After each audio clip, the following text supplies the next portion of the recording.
é de 2 dias de Conferência General de UNESCO na Paris, nos por a escuta mais de lo qual está o país não adelante avança não kunanting para por cumprir com a meta de UNESCO, qual está criar paz por meio de educação, de cultura, de ciência, pero também de comunicação e informação. Uma reunião importante que nós sostenemos também está com o senhor Antônio de Souza Abreu, que é o diretor do programa Man and Biosphere, do qual nós está contemplando para Aruba por meio do programa aqui na UNDA, não somente Parque Arecoc, mas Aruba em geral, por gordo considerar como um lugar que ainda conservar a diversidade e biodiversity, maneira que está gordo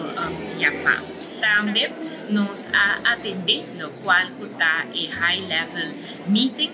do qual o país está vindo junto para como por trabalhar mais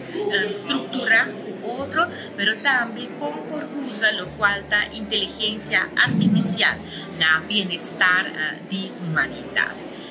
Hoy também, Holanda, Reino Holandês, brinda sua apresentação para por indicar como Holanda está indo com o metanang de UNESCO, ayer, país Corsou, a 13 Sundina, e amanhã, Deus mediante, nós, o 13, é parte aqui para Aruba. Pois, reunião importante,